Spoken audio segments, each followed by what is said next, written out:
You will hear a number of different recordings, and you will have to answer questions on what you hear. There will be time for you to read the instructions and questions, and you will have a chance to check your work. All the recordings will be played once only. The test is in 4 sections. At the end of the test, you will be given 10 minutes to transfer your answers to an answer sheet. Now turn to Section 1. Section 1. You will hear a conversation between an agent from City House Services and a customer who wants to have her house cleaned. First, you have some time to look at questions 1 to 4.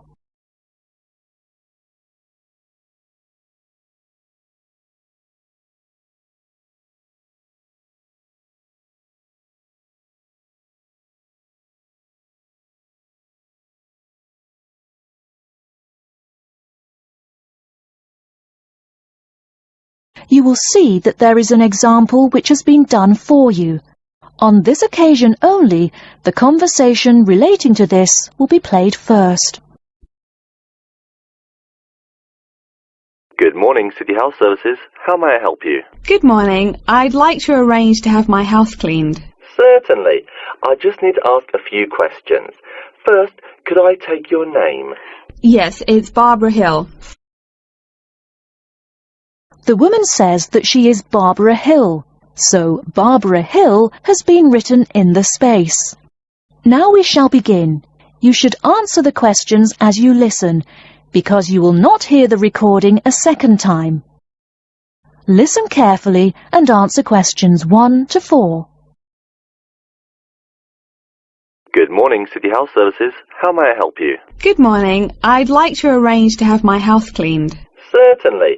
I just need to ask a few questions. First, could I take your name? Yes, it's Barbara Hill. Thank you. Next, is your house in London? Yes, it's in Kingston in southwest London. Okay, southwest London, and, what's the postcode? SW105. And what is the square footage and what rooms will be cleaning? The whole house is 268 square feet, and there is no need to clean all the rooms. I only want to have my bedrooms cleaned. Okay. How many bedrooms does the house have? 3 bedrooms. Oh no, sorry, we used to have 3 bedrooms, but we only have 2 bedrooms now. Are those single bedrooms or doubles? Doubles. Fine, 2 doubles. There's one more room which needs cleaning. It was used as a bedroom before, and now we have converted it into an office. I understand. 3 rooms have got to be cleaned. And are all of those rooms upstairs? Yes. Then downstairs we have a kitchen diner, conservatory and lounge. The kitchen diner is quite large and has the usual equipment: cooker with oven, refrigerator, cupboards and worktops. The conservatory has a lot of plants, but there's no need to take care of them. The lounge has a leather 3-piece suite and a large coffee table. Thank you. And do you keep any pets? Yeah, I really love keeping them. I've got 2 dogs and 3 cats. Okay, then if our staff come over to offer the service, please take your pets away. Have you looked at our service packages? Yes, I have one in front of me. Excellent. Before you hear the rest of the conversation, you have some time to look at questions 5 to 10.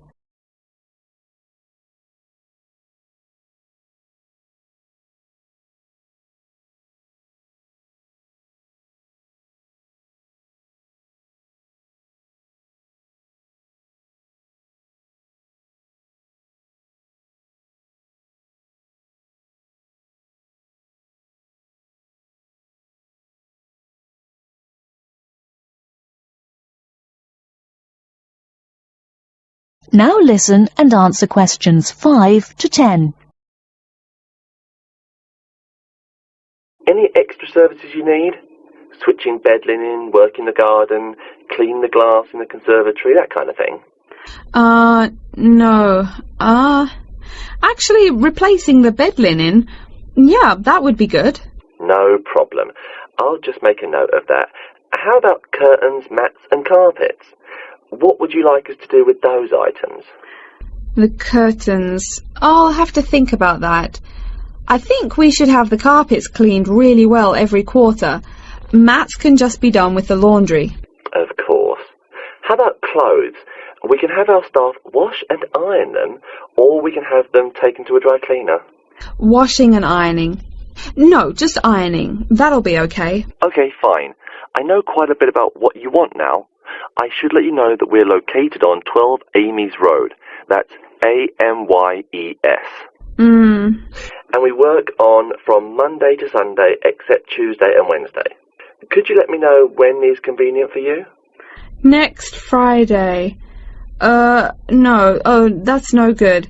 My son invites his friends over in the afternoon that day. Perhaps next Thursday or next Saturday? Let me check. Okay, next Thursday. When is it convenient for us to come over and provide the service?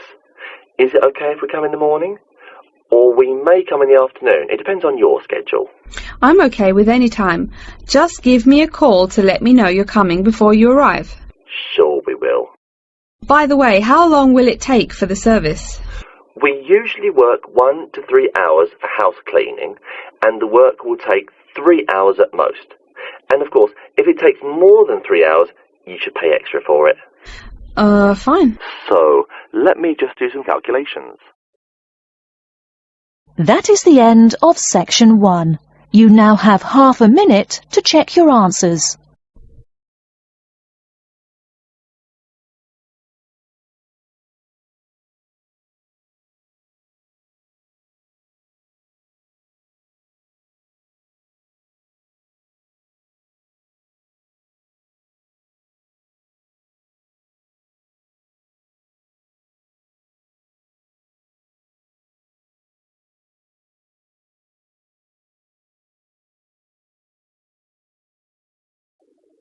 Now turn to Section 2.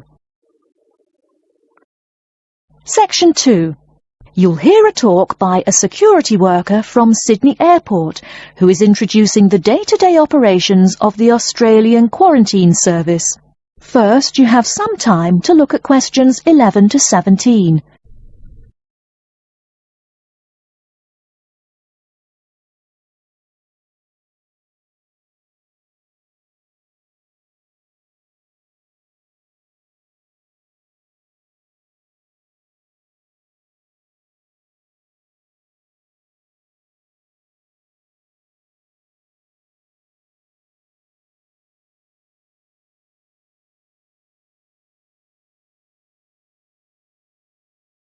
Now, listen carefully and answer questions 11 to 17.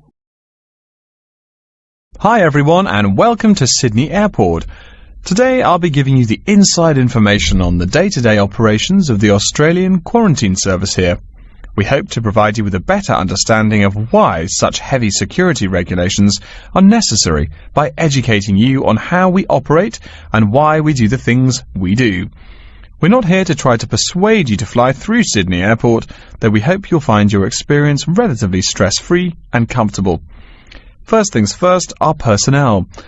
Can anyone guess how many people work at Sydney Airport?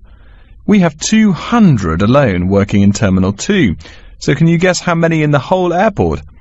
I heard someone say 360. That's getting closer. What?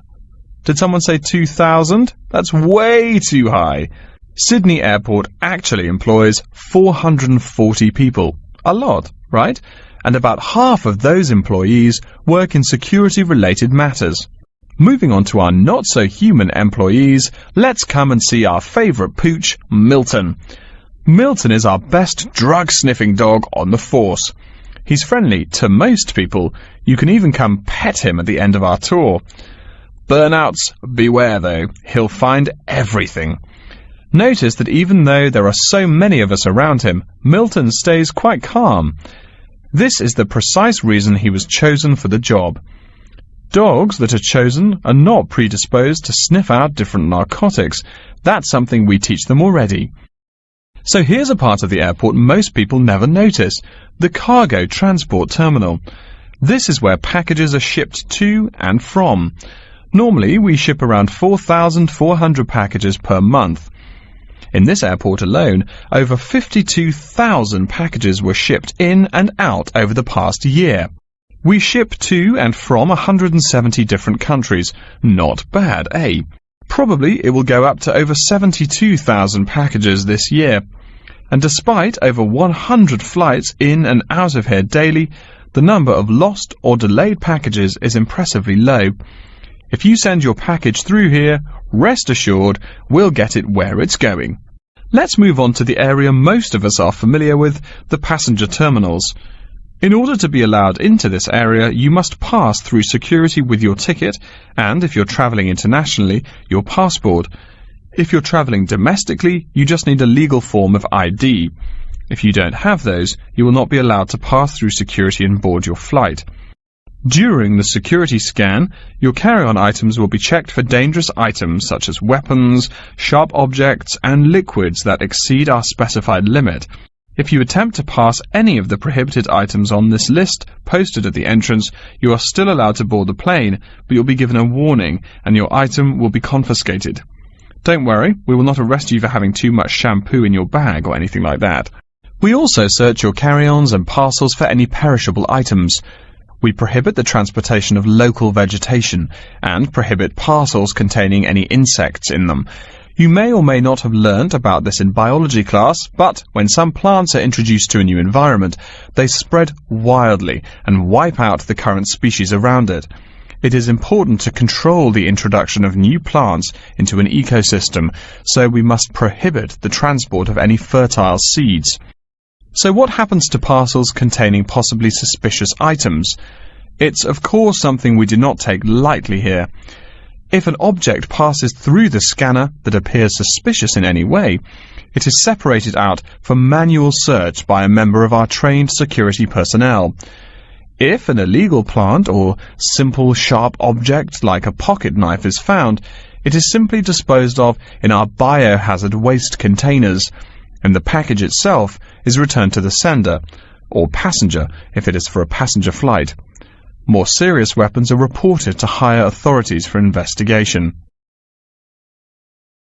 Before you hear the rest of the talk, you have some time to look at questions 18 to 20.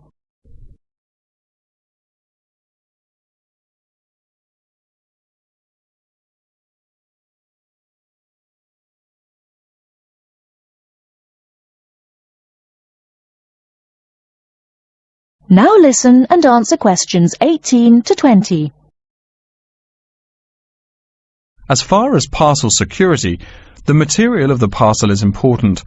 For shipped goods, the most common material used and the most widely accepted is paper. Make sure it is packed sturdy enough with no rips or tears. We've definitely had packages rip open before due to haphazard packing. A more common problem, though, is the package labels. When an item does not make it to the right place, this is the most common reason. The label may not be in the right place or marked clearly enough. If you're receiving any items from abroad that must be declared, please remember our guidelines in order to ensure the timely delivery of your item. Make sure it is packed correctly, and we ask that you notify customs between 2 and 10 days within the item's scheduled arrival date. OK, before we move on, are there any questions? That is the end of section 2. You now have half a minute to check your answers.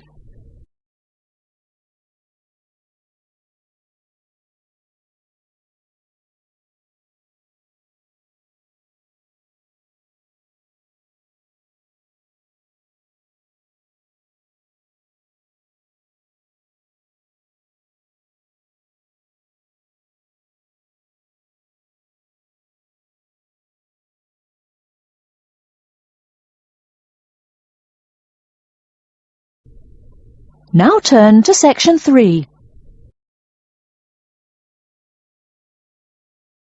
Section 3. You will hear a librarian called Adam Smith talking to the students about how to use the facilities in the library. First, you have some time to look at questions 21 to 26.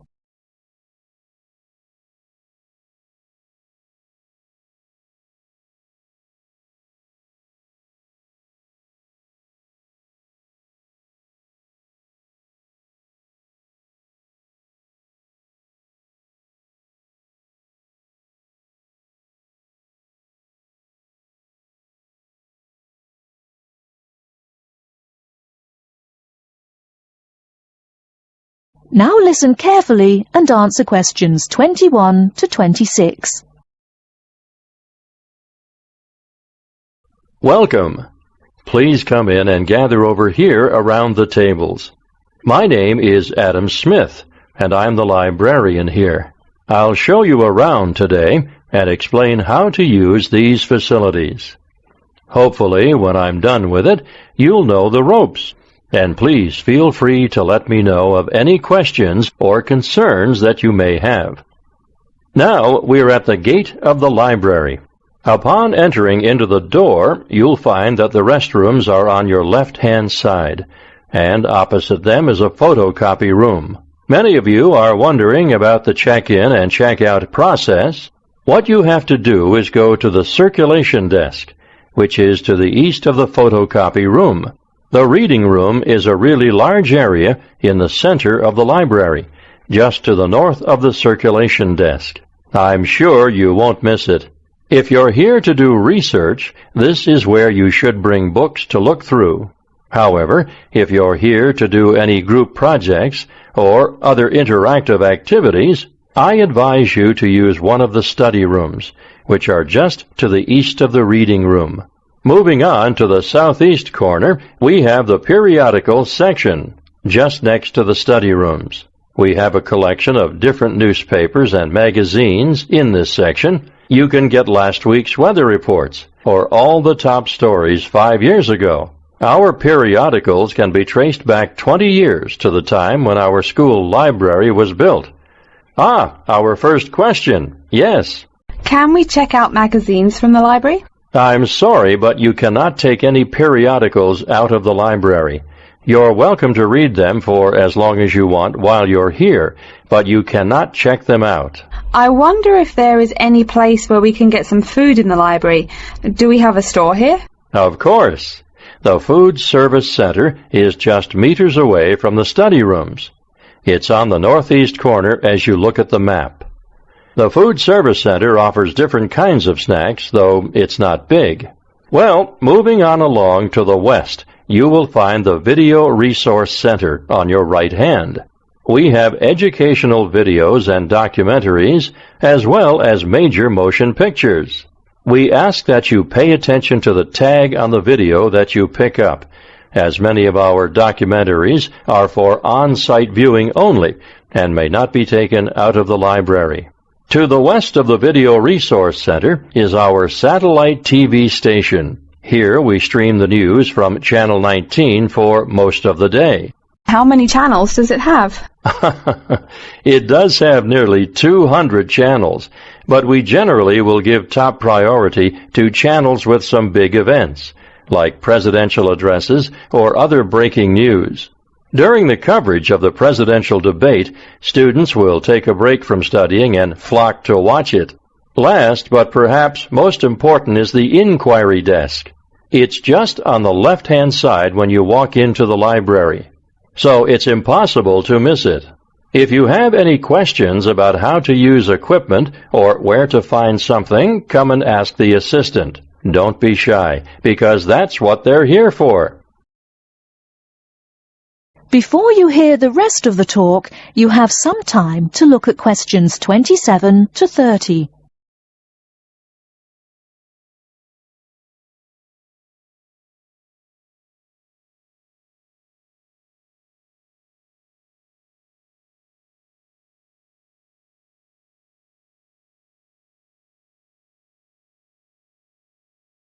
Now listen and answer questions 27 to 30. Speaking of questions, one of the questions we get asked is how to actually check out a book once a student has picked one out. If it's a fiction or non-fiction book, look for the pink and yellow checkout card inside the back cover of the book. You can also find information about the book on these cards, including its publishing date, genre, ISBN, and a log of dates it's been checked out before. Present this card to me or any library assistant, and we'll stamp it, and then the book can be kept for 3 weeks. You can find general information on a field of study by using one of our subject guides. We have them on paper here, but any of our computers will allow you to search within fields as well. What if the library doesn't have a resource we're looking for? Great question. I'm going to address that. Our library is a network with a number of other universities in the area.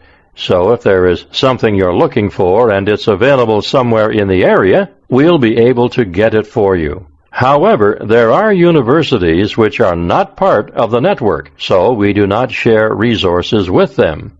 If you want more information about the library and its resources, you'll find it in a labeled blue folder on my desk in the Enquiry section. Okay, so that's a lot of information all at once, and I don't expect you to remember it all. The most important thing is please be respectful of the staff, and if you need help with anything at all, come and ask me or one of the assistants. All right, any questions? That is the end of Section 3. You now have half a minute to check your answers.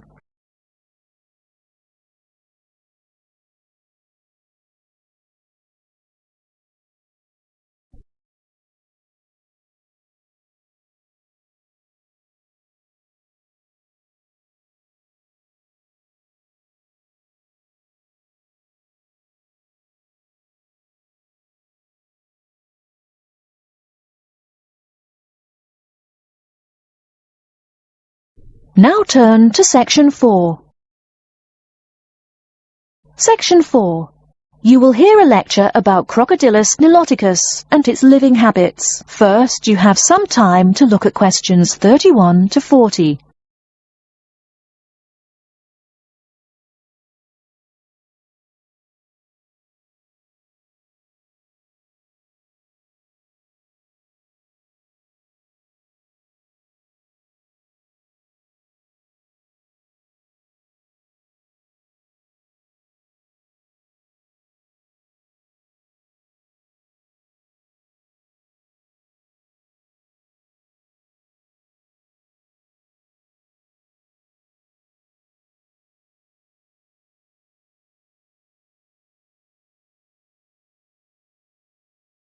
Now listen carefully and answer questions 31 to 40. Good morning. Today we will continue our study of Crocodylus niloticus by talking about its living habits. We've already discussed the evolutionary attributes that set it apart from its crocodile relatives. Does everyone remember that?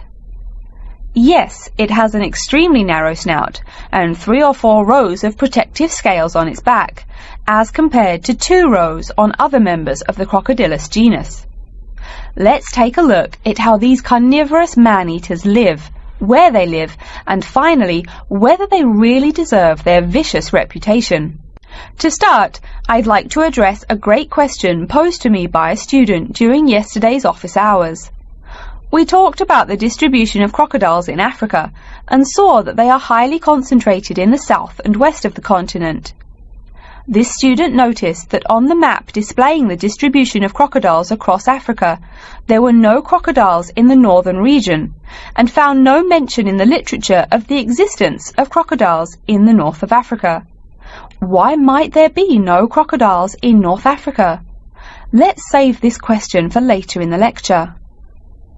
To find out more about the social habits of the African crocodile, one researcher named Tara Shine of the University of Ulster in Northern Ireland conducted a survey of the wetlands in Mauritania and received reports of 46 crocodiles living in one group, or float as we say when referring to crocodiles, though the usual number is a little less than half of that. In general, crocodiles are more highly concentrated in wet subtropical environments, near bodies of water and rich vegetation. While South American crocodiles thrive in cool rainforests, the African crocodile is more equipped for heat. Though they can survive at the hot temperatures found in some deserts, they are not equipped to handle dry climates, and thus cannot survive in places like the Sahara Desert of North Africa. As cold-blooded animals, crocodiles' core temperatures fluctuate from their average of 38 degrees Celsius as external conditions change. Thus, they need to avoid extreme temperatures. Others live an underwater life, keeping a body temperature close to that of the water. As their own unique method of regulating their body temperatures, some African crocodiles have made dens by digging holes in the ground to provide themselves with a cool, dark place to retreat from the hot African sun. Speaking of the hot African sun, let's go back to the question asked at the beginning of the lecture. We know that there used to be crocodiles in northern Africa, yet today there are none. What are some possible explanations for this? Some students have suggested that the African crocodile has evolved from a desert creature into a wetland creature, thus causing them to migrate south for more appropriate conditions. Others presume that the crocodile was hunted out of northern Africa by a fiercer predator. While these are intelligent guesses, the real story is a little bit different. The key to this migration is that the Sahara Desert did not always cover the north of Africa. About 8,000 years ago, the land was fertile wetlands, perfect for breeding crocodiles. Over time, though, the area dried out and the wetland slowly turned to desert, leading the African crocodile to migrate south to the marshlands they call home today. Some crocodiles did, however, adapt to living in dry conditions. In Mauritania, some crocodiles have learned to survive in an area where they can go up to 8 months with no water, by spending the driest of times in what's called a torpor, or short period of hibernation.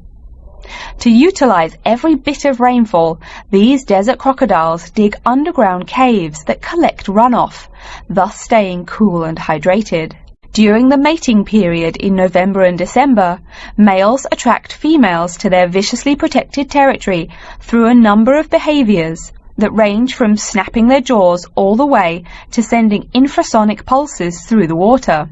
Afterwards, the female digs a hole up to 60 centimeters in depth to store the eggs for an 80-day incubation period. The female protects these eggs during the period, and sometimes even helps crack the eggs with her snout at the end. These teeth-gnashing carnivores are softer than we think. Although these vicious creatures have attacked humans on a few occasions, the residents are not afraid of them. In fact, they show a great deal of reverence towards these wondrous creatures. Some say that crocodiles bring water to their habitat, so if they leave, they will bring the water with them. Obviously, this is not true, but it demonstrates the admiration the inhabiting people have for crocodiles. Generally, crocodiles do not predate on humans. They attack when humans populate the crocodile's habitat, instilling fear and uneasiness in the crocs. Like any other species, crocodiles are known to attack when feeling fear. There's still a lot more to be discovered about the African crocodile. Researchers want to know more about the population size, how many crocodiles inhabit Africa in all, how they form separate floats, etc. There is still also much to learn about migration patterns and relations to other populations of crocodiles now found in other parts of the world. Next time, we'll examine a few specific case studies of crocodile populations in southern Africa. That is the end of section 4. You now have half a minute to check your answers.